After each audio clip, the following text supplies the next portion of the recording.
Welcome in. We are continuing our coverage of the death of Pope Francis. Catholic leaders in the U.S. spoke out this morning to look back on the life and legacy of the Pope. Take a listen to just some of those remarks.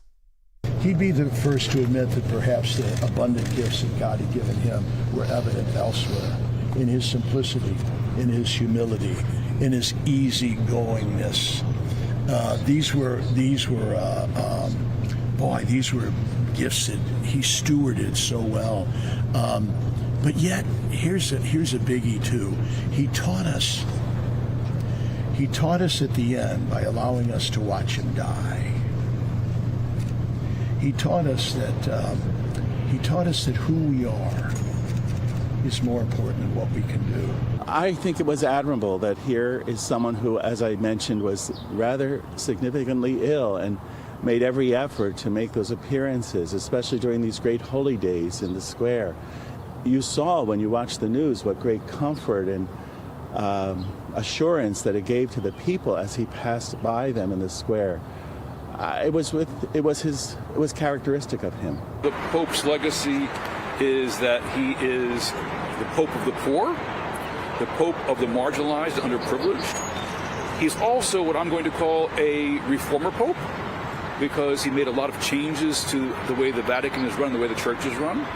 And I think we would also say he is the Pope of the people and also the Pope of great surprises.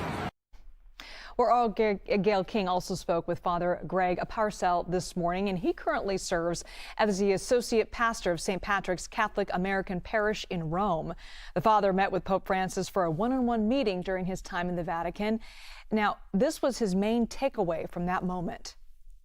He asked a group of us, of our parishioners, 25 of our parishioners, to come and celebrate Mass with him in Santa Marta in this chapel. And it was a very, very moving experience because the people felt so close to him, and it was very prayerful. And then at the Mass, when it ended, he came and sat in the chapel with us and knelt down and prayed for a few moments in silence, and then got up and left. And then we were able to meet them all one by one. And the people that were there, they still talk about that time. It was just such a special moment, and they felt that he listened to them, and that was what was so, he touched them in some way. This is a major moment, major loss for the 1.36 billion Catholics around the world. Many of those followers concentrated in Latin America and parts of Africa. Now, a reminder for our viewers, though, Pope Francis sat as the first non-European pope in the Vatican as he hailed from Argentina. And here in the U.S., 61 million people identify as Catholic. That accounts for roughly 18.7% of the entire population, marking it the single largest religious body in this country. Now, a majority of Americans supported Pope Francis for more than a decade. Polling from Pew Research Center shows 78% of Americans supported the Pope in February of this year. And his favorability peaked back in 2015 with a 90% favorability rating. So what happens at the Vatican between now and conclave? Well, Melissa Mahtani with our CBS News Confirmed team breaks that down for us. Once the Pope dies, a senior Vatican official known as a camerlengo destroys the Pope's papal ring, which is his official seal and stamped on all documents. This is one of the very first things that is done in the aftermath of the Pope's death in order to prevent forgery. It happens even before his death is officially announced to the world. Then 9 days of national mourning begins in both Vatican City and Italy, in accordance with Roman tradition. During that time, the Pope's body lies in state to allow people to pay their respects. He is buried between the 4th and 6th days of mournings in line with the Vatican's constitution. Now, last year, Pope Francis approved a more simplified process for the papal funeral, in line with his view of his role as more of a servant of the Church than an important global official. Traditionally, the Pope is buried in the underground tombs of St. Peter's Basilica in nested coffins, one of cypress, one of zinc, and one of another wood, such as walnut, elm, or oak. This is done so that there is an airtight seal around the Pope's body, and it allows for objects to be buried with him.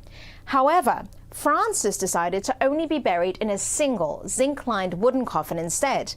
Pope Francis also revealed last year that he would like to be buried at Santa Maria Maggiore Basilica in Rome. That church has a special connection for Francis and is where he goes to pray before and after every foreign trip. If his wishes are carried out, that will make him the first pope buried outside of the Vatican in more than 100 years.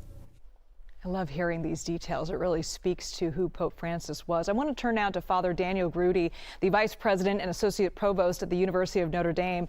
He's also a professor of theology and global affairs. Father Grudy, thank you for being with us. You know, the Pope met with world leaders and expressed opinions on world issues. Was he a diplomatic Pope, do you think? Well, I think diplomacy goes with any job in such a high office like that. But I think, first of all, he was a pastor.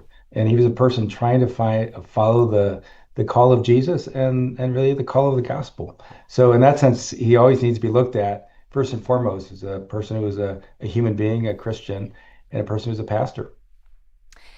You know, Pope Francis pushed for a more open, inclusive church. He referred to it as almost like a hospital and that everybody is welcome. But how was that received by Catholics here in the U.S.? Well, I think we might ask the question, how was it received by Jesus in his own day? Because in many ways, he was just continuing that work of Jesus.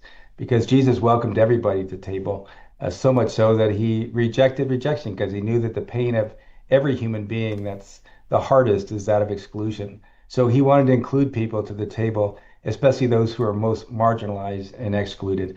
And that's really at the heart of his vision about why he reached out to the poor, the migrants, the refugees, and people who otherwise were not noticed, and they were considered nobodies in the eyes of the world. You know, so much of Pope Francis, he lived a life of humility, and that was when he was living, but also in death by the choices he's making, even beyond after he's died, of where he's going to be buried, even the coffin that he's going to be buried in. It just speaks to he was a pope of the people, which is what, you know, so many of your colleagues have said. You know, why did he choose to live a life so simply and avoid the trappings of the papacy? I think deep down, he was a spiritual man, and he knew that what defined him was love. And because of that, he realized that some of these other things just get in the way. I also think his own experience in Latin America, especially in Buenos Aires, where he led as a pastor, I happened to visit some of the communities where he lived and worked and served, is he knew that the people among him were very poor. But he also found something very wealthy there. And I have to say that when I encountered them, there was a faith, there was a love, there was a generosity, there was a testimony to endurance. And I think when you're touched on that level, it affects you. And then you realize a lot of the stuff that we surround ourselves are not necessary, and that there's more important things in the world. And it's not just about having more, it's about being more.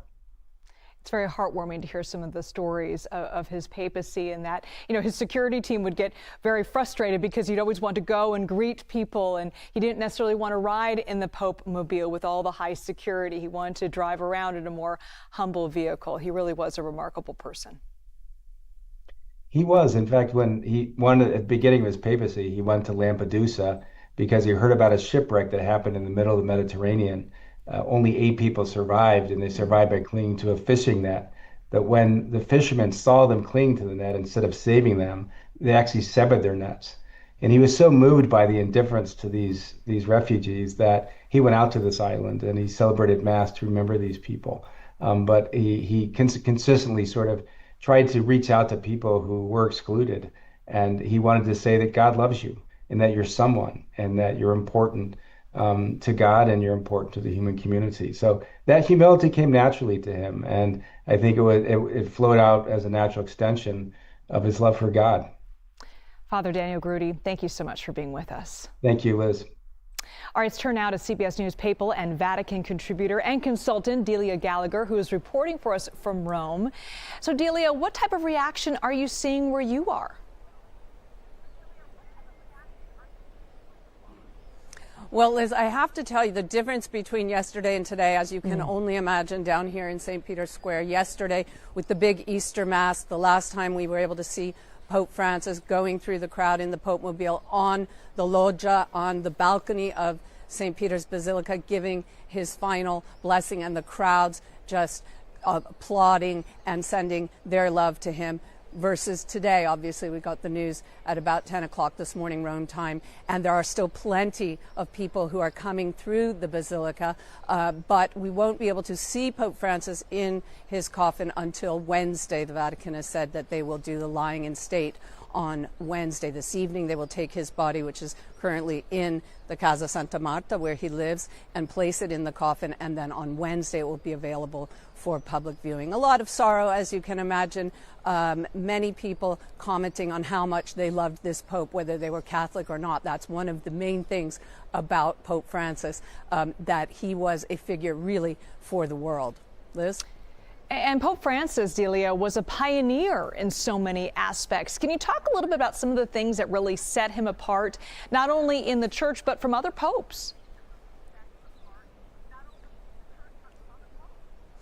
Well, I want to tell you, just following on your conversation with Father Daniel, that following the Pope as a journalist, you know, he was somebody who didn't go by the book, which means that he didn't let a lot of people know what he was going to do ahead of time. And so you can imagine, as I've covered 3 popes since John Paul II, and the Vatican has very detailed schedules when you travel, and even here at the Vatican, even this weekend when he met with Vice President Vance, we didn't know that that was going to happen. And I can tell you, a lot of people at the Vatican didn't know that was going to happen. And we've learned throughout the 12 years of this pontificate that Pope Francis didn't tell a lot of people what he was intending to do. And there were many, many surprises like that. So he kept you on your feet, but it was quite natural for him because he did kind of want to get a feel for the crowd, a lay of the land. If somebody came up and whispered in his ear that somebody was waiting to see him, he would go and see that person. He loved the one-on-one contact much more than the official meetings. So even here at the Vatican, one of the things that stands out about this pontificate is just how unstructured it was. Pope Francis used to say, "I'm very undisciplined," and he really was. But that was, of course, part of his charm and part of what people really responded to. Liz? Very down to earth. Delia Gallagher live for us from Rome. Thank you so much, Delia.